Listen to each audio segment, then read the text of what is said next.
kahit sinong preacher, pinakamahirap mag-preach tungkol sa sa Father's Day or sa Mother's Day. Kasi minsan it's the hardest celebration for many. Marami po yung hindi talaga nila ma-celebrate yung Father's Day sa dami ng kadahilanan. Andito po ba kayo ngayong umaga? Yung iba, wala na po tayong ama na kapiling natin. Yung iba, meron po siyang frustration sa mga sa tatay niya. Alam niyo po yun, the imperfectness of this world can taint our desire to celebrate fathers. Amen? Pero ang gusto ko pong isentro natin yung ating isip at puso ngayong umaga is that more than anything else, ang Diyos po ang ating Ama. Amen? And yung naging kakulangan ng ating mga magulang, naging kakulangan ng ating mga ama sa atin, pinunuan yun ng Diyos. Higit pa sa kayang gawin ng ating mga fathers. Amen? And I want you to look at that because today, for many of us, it's one day we don't want to celebrate because our fathers are not with us anymore. But today, let's look at how the Lord speaks to us in terms of His fatherhood. Sa mga nandito pong mga tatay at magiging tatay pa lamang, ang dalangin ng puso ko is that all of us, all of you will be a strong father. Amen? Mag-amen pati yung mga kabataan. Kasi sa church nyo matututunan kung paano maging mabuting tatay. Walang ibang magtuturo sa atin kung paano maging mabuting anak, mabuting tatay kung hindi sa church. And for you to learn this now is something great. And for you, those who are fathers already, siguro you are in your 40s, in your 50s na kagaya ko, we still have a chance to do better. Amen? Amen? Amen? Amen. Pwede ko po ba kayong kausapin ngayong umaga? Pahiram ako ng clicker, mga anak. Ay, okay. So, ito pong first slide ko, if you wanna read with me sa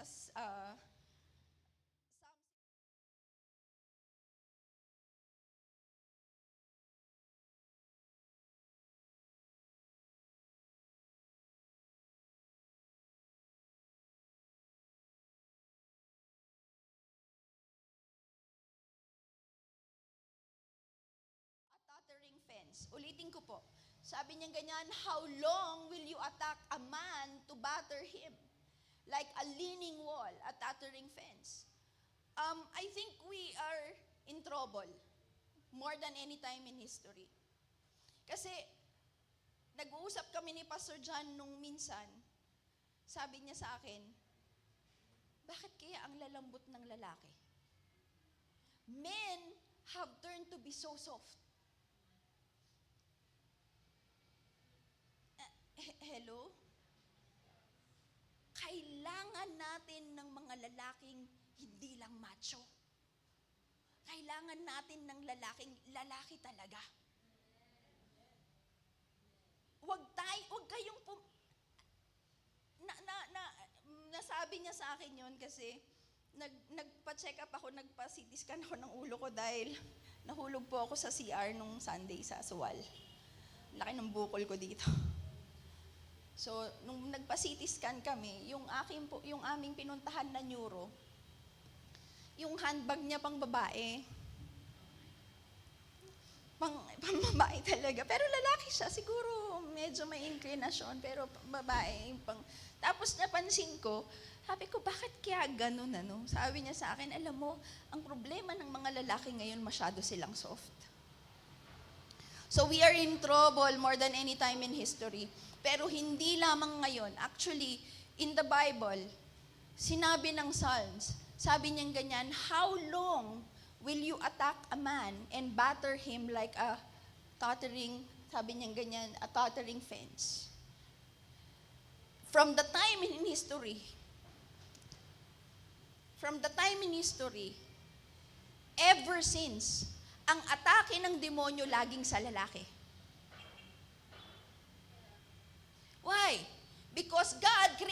man in His own image. Amen? And God wanted a man to look like Him. Kung paano ang Diyos ay mabuting Ama, gusto din niya kayong mga kalalakihan, you turn up to be good men and good fathers. Kaya nga ang demonyo, ang una niyang aatakihin is the man. Kasi if a man is not in his purpose, in how God designed him, hindi na kailangang atakihin ng demonyo ang pamilya kasi automatic masisira na yung pamilya eh. Pag hindi malakas ang ama, hindi magiging malakas ang mga pamilya. And so today, we would like to pray, we would like to stand in behalf for all the men in this world because whether we like it or not, tayong mga kababaihan, we are created as weaker vessel. Ewan ko kung anong pinapakinggan ninyong mga woke at mga liberal na mga tao, pero still, in the design of God, the man is the head. And I pray that when the man reaches or when the man takes his headship or when the man takes his leadership in the house and his priesthood, everything will fall into place in our families. Bakit how long? Sabi ni David, how long will you attack a man? Kasi hindi lang isang beses, throughout generations, ang daming pagkakataon na gusto nilang patayin lahat ng lalaki. Kung wala kayong purpose sa mundo, hindi kayo gustong patayin. Imagine, naalala niyo po nung sa time ni Moses? Isang bata lang hinahanap nila. Pero anong ginawa nila? Gusto nilang patayin lahat ng bata mula 8 years old and down. They wanted to annihilate one generation. Hindi lang yan isang beses. Pangalawang beses nung hinahanap nila yung baby Jesus. Amen? Naalala niyo ba yan? Are you reading your Bibles? Sabi doon, inahanap nila si Jesus, di ba? At gusto nila siyang patayin dahil he's prophesied to be the deliverer of Israel. Anong ginawa nila? Every young man, every young boy pinatay. And so, it makes us think, bakit sila pinapatay? Bakit naka-atake ang mga kalalakihan? Sabi ng University of the Philippines Population Institute, kalahati daw, more than kalahati, ng mga Pilipino ay pinanganak sa hindi mag-asawang magulang. 58% sa atin, pinanganak sa hindi mag-asawang magulang. Kaya marami sa ating mga anak, hindi sila lumaking merong standard kung ano ba talaga ang tatay, kung ano ba talaga ang ama. Amen? Families are challenged. The enemy is after the man. And if he kills the man, he wouldn't have to worry about the woman kasi she will live with her life for the rest of her life broken. Are you here? Tingnan nyo to. The month of June is considered to be a month for Father's Day. Pero alam nyo ba, ang month din ng June, kung hindi nga ba naman importante sa Diyos yung pagkalalaki, ang month of June was distorted by the enemy. Alam nyo bang ginawa din nila tong Pride Month? Of all months.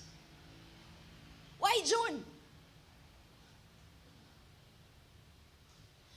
The enemy is trying to steal and kill manhood. Are you here? And so, mahal ko yung mga may problemang LGBT. Hindi tayo judgmental sa kanila. Meron silang pinagdaanan, meron silang mga dahilan kung why they turned out to be that way. Pero we will fight for our generation. Amen? Ang problema po kasi, they are asserting their presence in public space. They claim their name and their identities. Mayroon na yan mga, ang dami na, plus Q, ayun na. Oo. Tapos, nagsistrategize sila for social justice in law schools and workplaces. Pagka nag-share kami sa high school, sabi namin ni Pastor John at nung team natin na nag-share doon, naiintindihan naman natin yung fight nila for their rights. Amen? Pero ito ang problema kasi nobody is talking about their abuse. Alam niyo po ba na 64% na mga nasa LGBT, so kung may 100 sila, 64 doon. Andito ba kayo ngayong umaga? Kailangan nating alam to. 64 sa kanila na molesta ng kagaya din nilang lalaki. And so ang tawag po doon ng mga scientists, sexual imprinting, kung ano yung experience mo nung namolesta ka, parang hinahanap na nung katawan mo hanggang ikaw ay lumaki, kaya nagkakaroon ng gender confusion. Andito po ba kayo? Pag-usapan natin to sa church, importante to eh. Kaya nga mga magulang, hindi na lang babae ang iniingatan ngayon, kasi marami ding lalaki nire-rape na ngayon. At ang problema sa mga lalaki, hindi sila nagsasabi, tinatago nila, makikita mo na lang may diferensya na sa mental health, may diferensya na sa mga sa pag-uugali. Kaya ang prayer ko, mas maging aware tayo. Amen? Hindi lang babae ang nire-rape ngayon, pati lalaki. Why are we so passionate about high school? And that's why we always do this. We're always rallying the church na suportahan yung high school ministry natin. Alam nyo ba kasi kung bakit? May window. Sabi nyo nga sa akin, window. Ang sabi nila, pag ikaw nag-intervention sa isang LGBT between ages 9 to 16, malaki yung possibility hindi siya tumuloy maging bading. Malaki yung possibility na hindi tumuloy yung gender confusion niya. Kaya nga sa atin dito sa church, napaka-importante nung high school ministry. Why? Kasi kung isang bata lang, mapigilan nating makonfuse sa totoong pagkalalaki niya, nagawa natin yung trabaho natin. Andito pa po ba kayo? This is our role as a church. We're not just here to be encouraged, to be blessed. We're here to live our lives as a light unto the all men. Amen? May mailigtas tayong bata. May mailigtas tayong lalaki na may panawagan sa Diyos. Amen po ba? Sabi ko nga po sa inyo, for some, Father's Day is a difficult time to celebrate. Kasi marami sa atin nakaranas ng abuso ng mga ating ama. For those who were deeply wounded by their fathers or the ones they looked up to as a father, maraming ganyan. But we have to fight back. We cannot live in pain and unforgiveness anymore. Amen? Alam ko, without a father, it is a liability for our children not to have someone that can help them get through life. Pero today, in the absence of an earthly father, God is saying, He is our Father. Amen. He is the father to the fatherless, the husband to the widows. Next, please. Sabi ng Malachi chapter 4, verse 5 to 6. Behold, I will send you the Elijah the prophet before the coming of the great and dreadful day of the Lord. And he will turn the hearts of the fathers to the children and the hearts of the children to their fathers, lest I come and strike the earth with a curse. Sobrang napaka-powerful nitong verse na to kasi sabi niyang ganyan, in that coming day, ang gusto nang gawin ng Diyos, ilapit yung puso ng tatay sa kanyang anak at ang puso ng anak sa kanyang tatay. Sabi niya, bakit? Kasi your land will be in a curse. Alam niyo po ba, lahat ng problema ng buong mundo nag-ugat lang sa pamilya. Corruption is learned in the house. Sabi nga ni Pastor John, lahat ng buhaya na malalaki, the big crocodile started with a small crocodile. Corruption is learned in the house. Galit na galit tayo doon sa mga politiko, pero nakakalimutan din natin, tinuturuan natin yung anak natin, anak ganito, bawasan mo ng konti yung timbangan. Huwag mong sasabihin sa tatay mo na binili natin ito.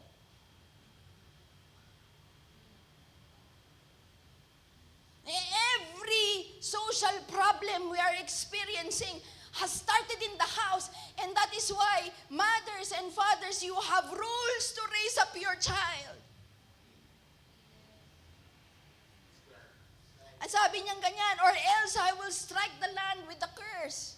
Sabi niyang ganyan, pero pag binasa niyo yung susunod na verse dyan, sabi niya, and I will turn the hearts of the fathers towards their children, and the children towards their fathers, and I will bless the nation.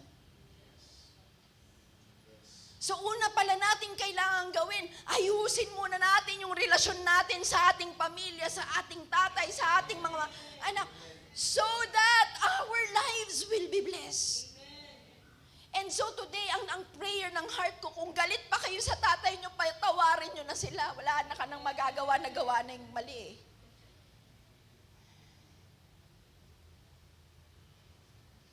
Kung ikaw, tatay, hindi ka na-appreciate sa pamilya mo, patawarin mo na yung pamilya. Alam niyo kung bakit minsan hindi kayo na-appreciate? Kasi hindi kayo ang tatay kasi, ano yan pundasyon.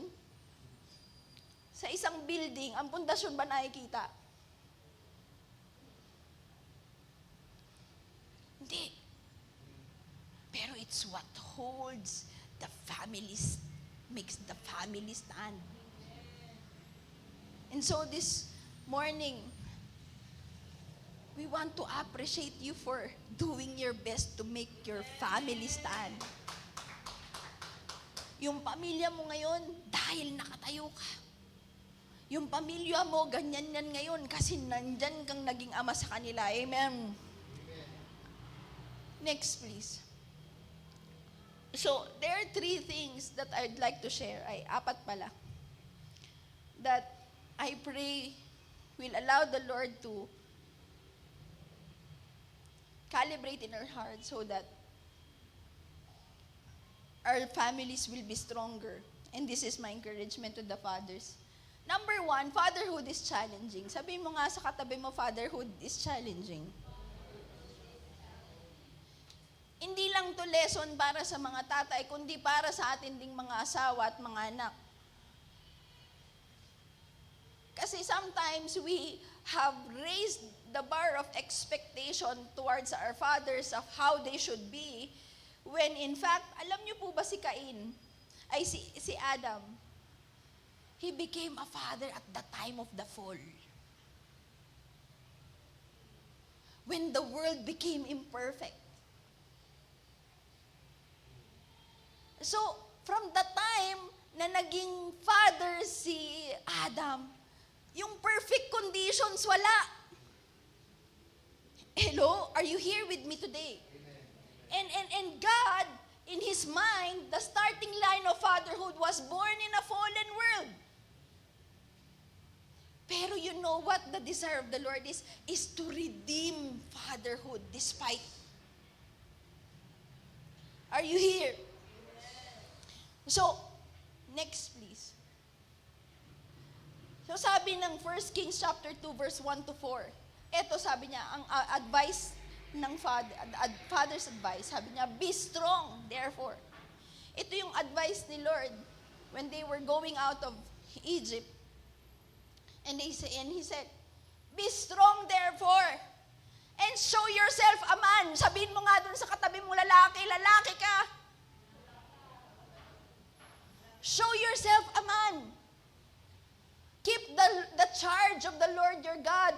walking in His ways, to keep His statutes, His commandments, His ordinances, and His testimonies, according to what is written in the law of Moses, that you may succeed in all that you do and wherever you turn.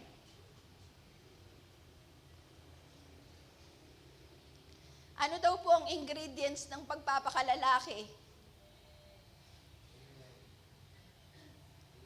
To walk in His ways. To keep His statutes. Are you here? His ordinances, His testimonies. To walk in the ways of God.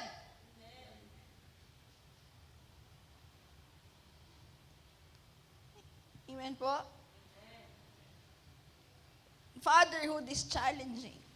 But let me tell you, the Lord allowed Adam to become a father in the fallen world kasi gusto ng Diyos, I will redeem it and still show how a good father looks like.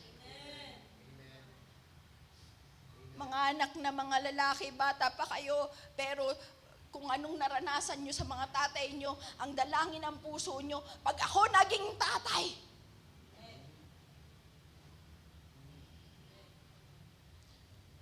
I will be a better father than my father. Yes. Not to prove yourself, but you will be a better father because you know God designed you to reflect His fatherhood. We are like mirrors. Kayo ay mukhang para kayong mga salamin. You're supposed to reflect the fatherhood of God. No matter how good a mom is, a father is vital. Alam nyo, ang pagkaka-create kasi ng Diyos sa atin, mga nanay, create tayo ni Lord para mag-nurture, mag-alaga, magpakain. Pero ang tatay kasi, create ng Lord to affirm the destiny of His children. Kaya nga ang tatay, pag sinabi niya sa anak niya, anak, matapang ka, tignan mo, lalaking matapang yan. Naalala niyo yung kwento ni Pastor John, nasa Boracay kami, nung 2 months ago. Andun kami, nakaupo kami dun sa tabi ng beach. May mga magulang, may 2 mag-asawa, may anak silang maliit pa. Sabi nung bata, parang gustong magtampisaw dun sa tubig. Sabi nung nanay, sige, magpunta ka dun, magtampisaw ka. Anong sabi ng tatay? Sabi niya, hindi yan pupunta, takot yan eh. Sa bibig ng tatay, nilabel niya na yung anak niyang duwag. Kaya nung sinasama na nung nanay, sasamahan na, ayaw na nung bata. Kaya mga ama, maging maingat kayo sa pagsasabi ng kung ano-ano lang na salita sa inyong mga anak. Kasi your word is blessed by God. Tingnan nyo, sa Israel, sa mga history ng mga Israelita, nag-aagawan silang magkakapatid kung sinong unang ipagpe-pray ng tatay nila. Kasi alam nilang pag pinag-pray sila ng tatay nila, their life will be blessed. Nung mamamatay na si Jacob, yung 12 na anak niya, nag-uunahan sila, mapag-pray ako ng tatay ko. Kasi they know, it was established upon them that when they are prayed for, their lives will be better.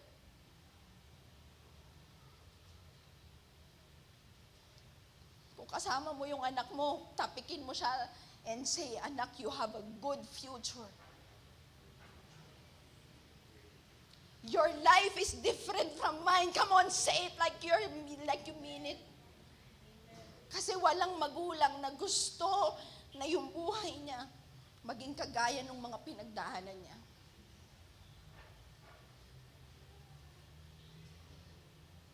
Next, please. Number 2. Presence shapes identity more than volume. Sabihin nyo nga po, 0. Zero. The number of recorded words spoken by Joseph, the earthly father of Jesus, in all of Scripture. Zero.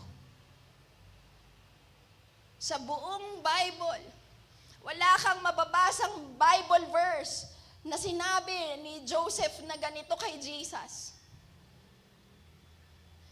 He was the quiet carpenter. Pero alam niyo po ba, yung role modeling ni Joseph shaped Jesus. Sabihin mo sa katabi mo, importante yung example mo.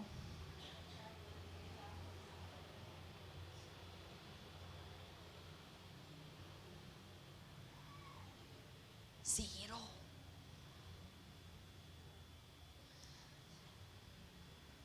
Sabi nila, children learn not from what you tell them, but what you show them.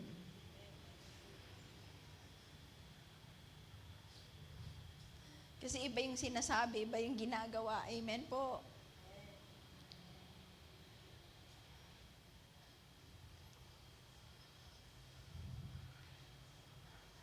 Kaya nga, transferable ang faith eh.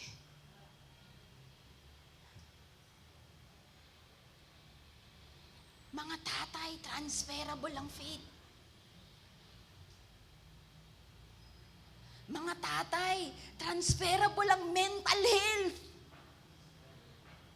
Strength it is transferable.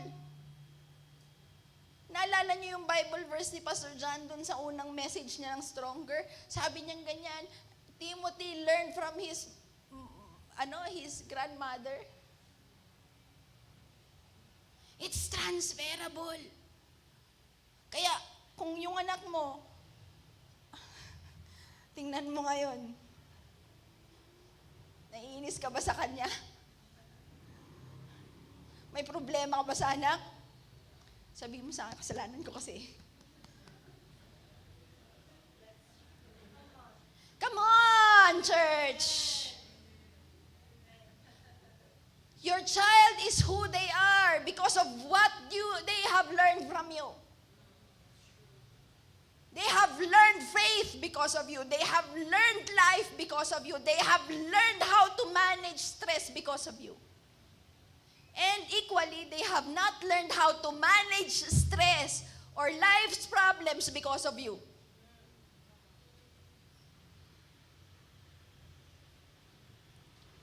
Joseph, the earthly father of Jesus, never speaks a recorded word in Scripture, not one.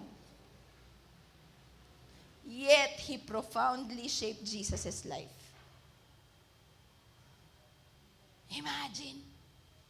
Kaya alam ng Diyos ang ginagawa niya, bakit si Joseph ang naging tatay ni Jesus. In modern culture, fathers often feel pressure to be loud, charismatic, highly visible. Maraming pera.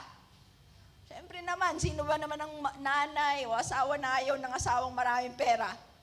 Huwag tayong plastic. Gusto natin marami silang pera. Amen? Gusto natin marami silang pera. Kasi, ang gastos kaya magpalaki ng anak. Anak, magastos ka.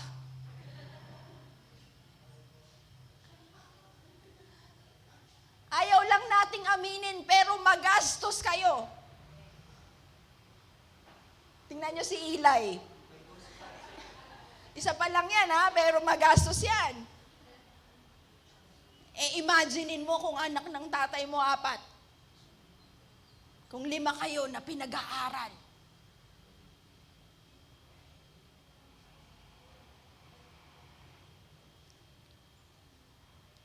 Patayuin natin yung mga anak natin dito. Tingnan natin yung presyo ng damit niyan. Sigurado yung t-shirt niyan hindi bababa ng 700.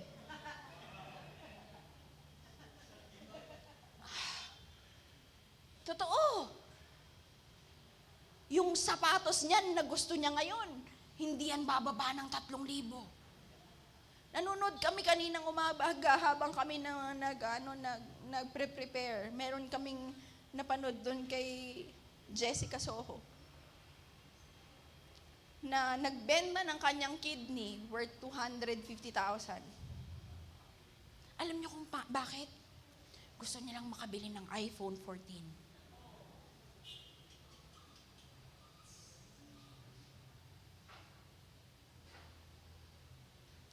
Ayoko nang ikwento pa kasi hahaba ako dun. Pero,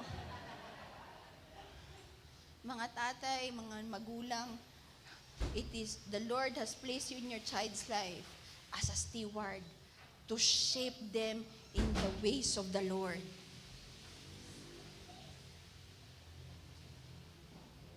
Amen? Presence shapes identity more than volume. Yung presensya natin, yung presensya ninyo sa pamilya nyo, shape them. Bakit ganyan mag-isip yung anak mo? Baka naman nung maliit siya, may mga sinasabi kang that caused them to think that way. Next. A praying father's reach goes beyond what his hands can do. Mga tatay, basahin po ninyo yan. 1, 2, 3, go. Sa isip nyo lang po, a praying father's reach goes beyond what his hands can do. Job chapter 1, verse 5. So it was when the days of feasting had run their course that Job would send and sanctify them, that he would rise early in the morning and offer burnt offerings according to the number of them all. For Job said, "It may be that my sons have sinned and cursed God in their hearts." Thus Job did this regularly. Anong sabi niya? Si Job daw, meron yung days of feasting.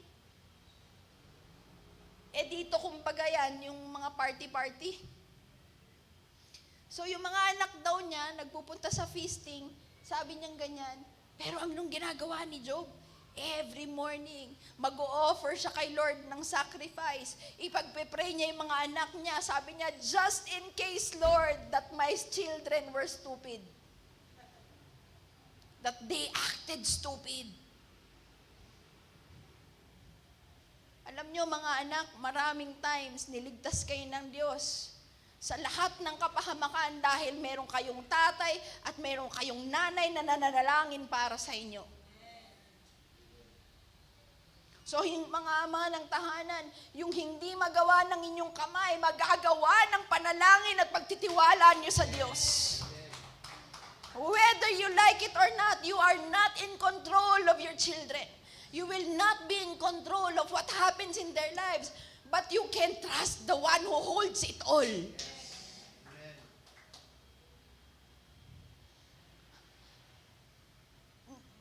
Sana yung pagpe-pray natin na i-bless tayo ni Lord, yung ganong gigil, yung ganong passion to pray for blessings is the same passion we pray for our children to do well in their life.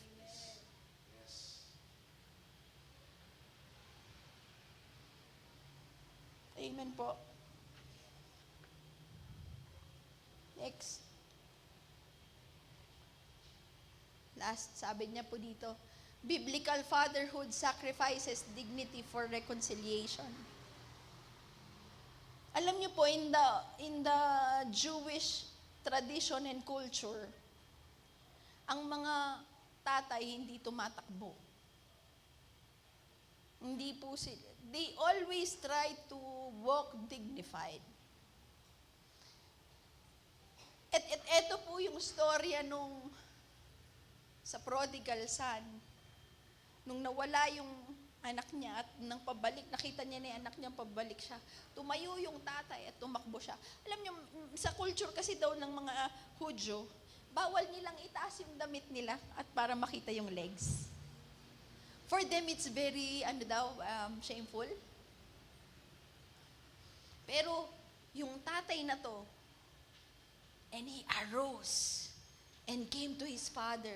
But when he was still a great way off, his father saw him and had compassion and ran and fell on his neck and kissed him. Sa tahanan natin, unang natututunan ng ating mga anak ang unconditional love. Whether you like it or not, your children are not perfect. Pero I pray that just as God Himself loves us unconditionally, we also learn to love our children unconditionally. Kasi yung unconditional love, yun yung nagbabago ng buhay. Yun yung nagbabago ng puso.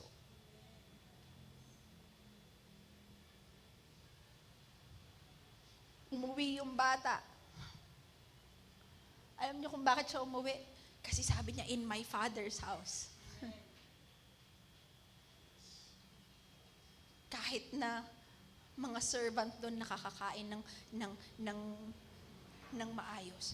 I pray that when our children gets lost, at pag kinausap sila ng Lord, maiisip nila, sa bahay namin.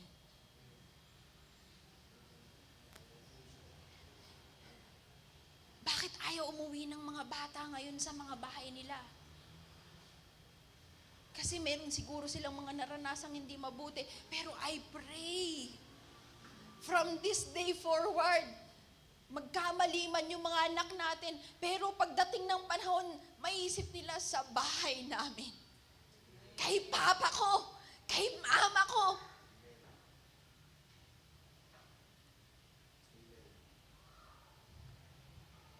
No more shame. Forgiveness is essential to restoration. Mahirap mag-restore pag hindi nagpapatawad. Can I hear an amen? Pero alam niyo yung tatay? Alam niya, nagkamali yung anak niya, pero ang tagal niyang naghintay dun.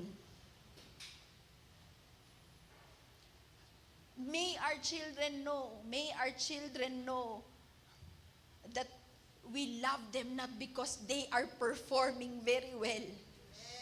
We love them because they are our children. Sabi ng Bible, and this is how God demonstrated His love for us. While we were yet sinners, He died for us. Hindi hinintay ng Diyos na maging mabait ka muna bago siya nagdesisyon sa krus ng Kalbaryo. Amen? While you were yet sinners, He died for you. He died for you and I. And that is why we need to reflect that kind of love na hindi pa man nagbabago yung anak ko na yan, pero mahal ko yan. I will love him through transformation, through the way through transformation.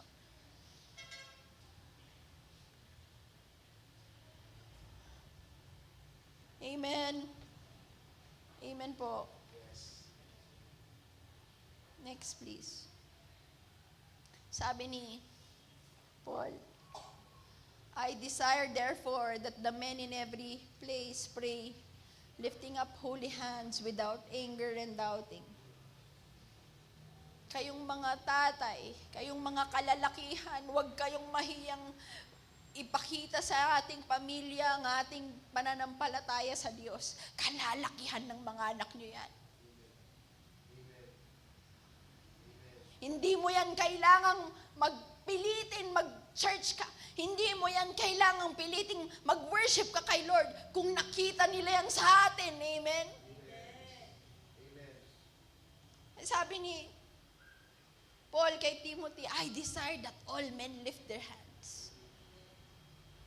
You are our example. Amen? Next, please. Proverbs 20:20. Ito paalala sa ating mga anak. Whoever curses his father or his mother, his lamp will be put out in deep darkness. No matter how weak your father is, or how sinful they have been,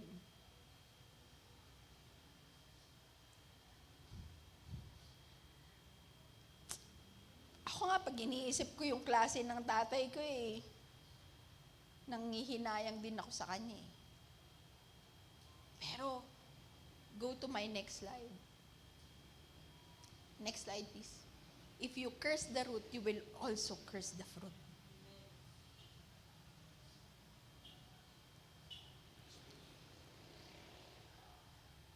Tayong mga anak, sabi mo nga, bunga ako.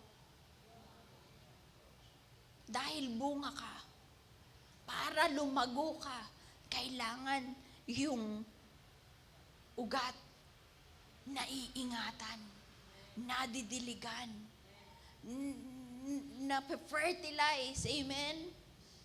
You don't speak against your root because the fruit will also rot. O, mamaya magsusorry na tayo sa mga tatay natin, ha? Yung may mga tatay pa dito.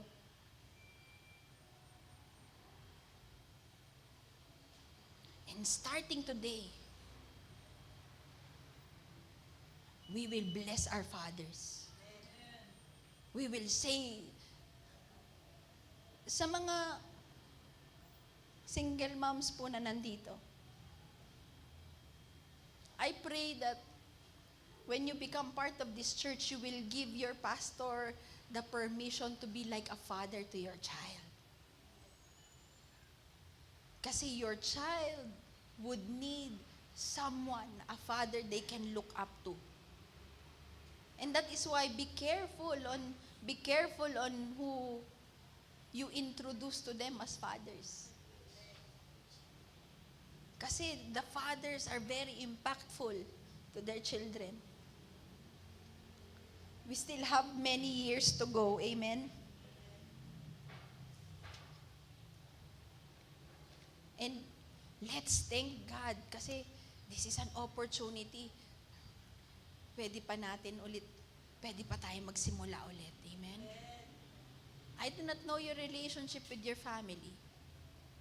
I do not know the strains in your relationship. Sorry, medyo humaba ako. Pero I pray that today the Lord restores it. Amen? Amen po. Amen, church. Amen? Tayo po tayong lahat.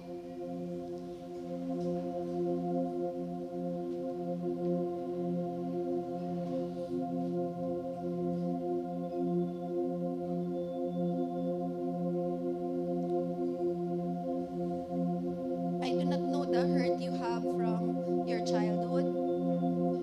I do not also know the strains you have in your relationship. Pero sabi ni Lord, God is 100% bent on restoring whatever that has been broken.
Lord, we pray, Lord God, that you strengthen them physically, emotionally, financially, and spiritually, Lord. Lord, bigyan mo sila ng wisdom to lead their families, courage to face every challenge, and faith to trust you, Lord, in every season of their lives. Lord, this morning, bigyan mo po sila we declare that they will not lack, Lord. They will not be discouraged, and they will not grow weary. Lord, dalangin po namin na naway ang iyong favor, Lord, ay sumakanila. Ang iyong protection ay pumalibot sa kanila at ang iyong provision ay umapaw sa kanilang mga tahanan. Lord, Panginoon, dalangin po namin, Lord, make them strong men of God, godly fathers, loving husbands, and faithful leaders. Let them be examples of faith, integrity, and obedience to you. Lord, may you bless the work of their hands and allow them to leave a legacy that will impact not only their children, but even the next generation, Lord. Panginoon, kagaya ng sinabi niyo po sa iyong salita, Lord, but those who wait upon the Lord shall renew their strength. They shall mount up with wings like eagles. They shall run and not be weary. They shall walk and not faint. Lord, Panginoon, today we pray for renewed strength, fresh vision, fresh anointing upon every father. Kung may pagod, Lord, palitan mo po ng lakas. Kung may mga alalahanin, palitan mo ng kapayapaan. Kung may mga pangarap na tila natatagalan, palitan mo ng pag-asa at breakthrough. Lord, this morning we declare strength. We declare favor, open doors, divine provision, good health, and God's abundant blessings over every father represented here today. Lord, may they continue to walk closely with you and experience your goodness all the days of their lives, Lord. Father, we thank you, Lord God, in Jesus' name. And every son and daughter say, Amen and amen and amen.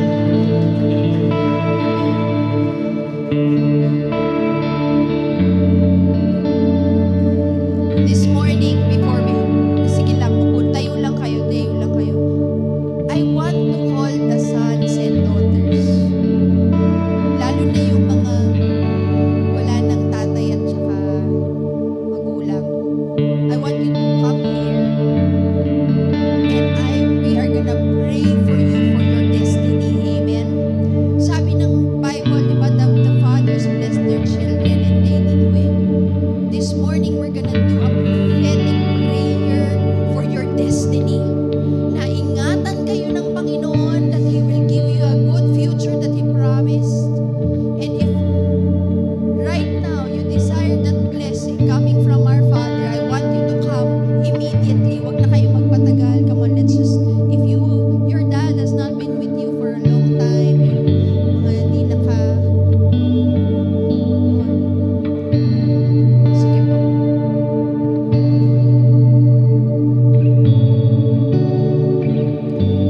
At lahat nga po ng tatay dito, pumunta nga lang po kayo saglit at yumakap nga po kayo ng mga nasa harap. At I want you to be the reflection of the fatherhood, the love of God today. Come on. Yakapin nyo nga lang po saglit itong mga nandito bago tayo mag-pray for them, for destiny and blessings. Amen, amen, amen, amen, amen. Amen. Pastor John. Alam niyo po, sabi ni Rizal, nasa kabataan daw ang pag-asa ng bayan. But you know, what is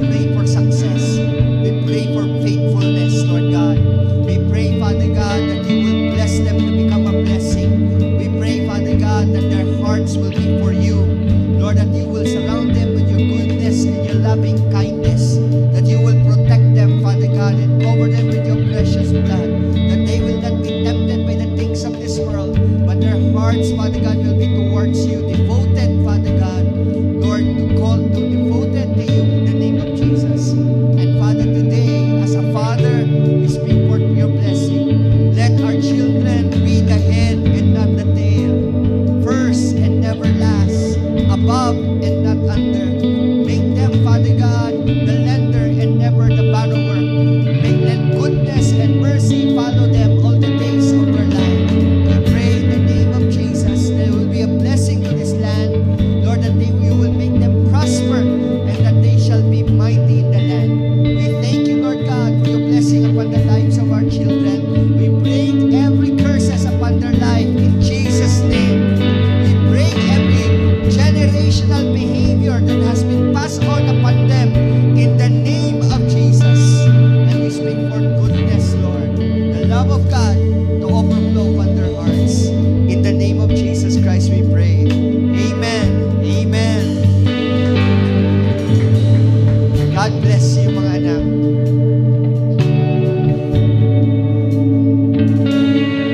You may be seated. Good morning po. So let's move po sa ating tithes and offering for this morning po.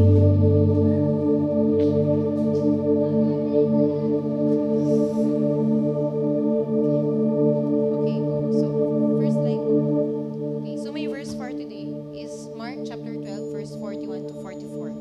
So this is the verse, the story of the widow's offering. So pwede niyo po bang basahin? Makita. Sige, 1, 2, 3. Basa. Basa. Okay, basa po. Sorry, hindi ko makita.